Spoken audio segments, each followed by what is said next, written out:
Assalamu alaykum muhtaram televizor ko'ruvchilar. Ko'rib atqaninglar Erkin Osiyo radiosi Tor televiziyasining Abdul xabarlar programmasi. Mazkur programmamizda mush bir hafta jarayonida radiomizda Uyg'urlarga doir berilgan bir qism muhim xabarlarimizni eslatib o'tamiz. Men Erkin. Mengil Chehra. Dünya Uyghur Qurultayı Reisi Rabia Qadri Xanım 10 dekabr Xalqaro kishilik huquq kuni munosabati bilan bergan bayonotida G'arb ellerini va islom dunyosini Xitoyga besim ishiltib Uyg'urlarga qartilgan qattiq qo'l siyosatini to'xtatishga chaqirdi.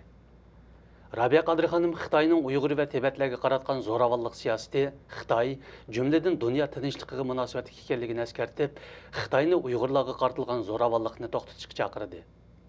Rabia Qadri Xanım yana bu yil Xitoyning Uyg'urlarga qaratgan kishilik huquq buzg'unchiligi davomli ig'irlashganligi, kishilik huquq dafsandichiligini to'xtatib qola olmagan bo'lsa-mu, biroq Uyg'ur masalasini dunyo jamoatchiligiga to'natishda nurg'un utuqlarga erishganligini bildirdi.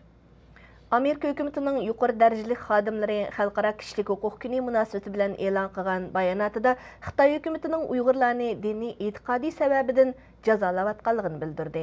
Yuqorqi so'zlar Amerika Xalqaro diniy erkinlik komitetining muavin raisi Katrina Lantus xonim va komitet komissari Mary Ann Glendon xonim tarafidan dunyo kishilik huquq xitobnomasi jakalanganligining 65 yilligi munosabati bilan e'lon qilingan bayonotida o'tirib qo'yildi. Ular bayonotida 48 davlatning imzo qo'yishi bilan e'lon qilingan mazkur xitobnomaga shuncha yil bo'lgan bo'lsa-mu, dunyo nufusining 75% Xitoy va Saudiya Arabiston qatorliq kishilik huquq dafsandi qilinadigan davlatlarda yashayotganligini ko'rsatdi. Bayonotda Xitoy haqida to'xtalib mundaq deyildi. Xitoy hukumati Tibet buddistlari va Uyg'ur musulmonlarini jazolamoqda. Bayonotda yana Xitoy doiralarining xristianlar Falun Gongchilarni bid'atchilar deb jazolayotganligini, turmalarga tashlayotganligini ko'rsatdi. 10 dekabrdan boshlab Germaniyaning Myunxen shahridagi Xitoy konsulxonasi oldiga oy yulduzliq ko'k bayroqsimon chidir tikildi. Xitoy konsulxonasi bilan ko'k chidirining oraliqi taxminan 25 metr keladi. Yo'ldan o'tgan yoki Xitoy konsulxonasiga kelgan har qanday kishining ko'zi bu chidirga tushadi. To'rt tarafiga oy yulduzining surati tushirilgan bu ko'k chidirni bosh shtabi Myunxen shahridagi Yevropa Sharqi Turkiston birligi tashkiloti loyihalagan. Tashkilot raisi Anvarjon apandi mazkur chidirning toki Xitoy konsulxonasi qarshilik ko'rsatgan va Germaniya hukumati o'z ijozatini qaytarib olganga qadar ilinmaydiganligini bildirdi. Amerikadagi Uyg'ur olimi Shuhrat Mutallibning tadqiqot natijasi 2013-yillik meditsina sohasidagi 10 bo'sish qatoriga kirgizildi. Ma'lum bo'lishicha, doktor Shuhrat Mutallibning dunyoda tunji bo'lib inson teri hujayrasini to'ralma g'o'l hujayrasiga aylantirganligi uni mazkur sharafga erishtirdi. Bu bayqash insonlardagi Parkinson, yurak va yulun zaxmisi qatorliq kasalliklarni davolashda hal qiluvchi rol o'ynaydi ekan.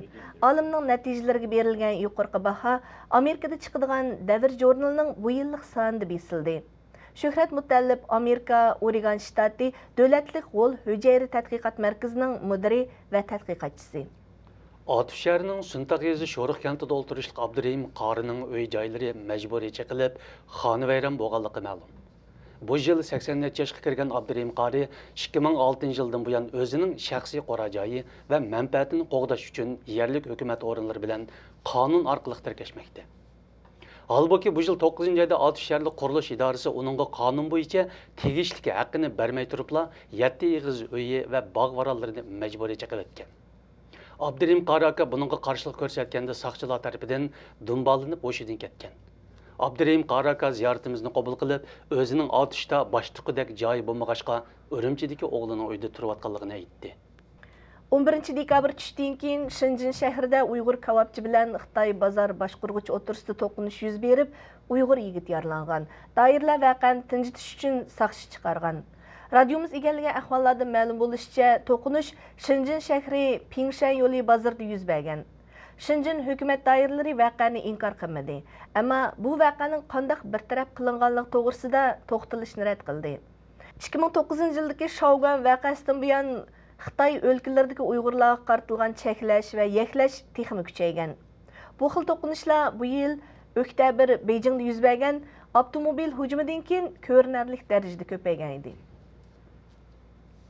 Muhtaram televizor ko'ruvchilar, yuqorida Erkin Osiyo radiosi Tor televiziyasining haftal xabarlar programmasini ko'rdinglar. Kelar hafta ko'rishguncha omon bo'lg'aysiz. Xayr xo'sh. Xayr xo'sh.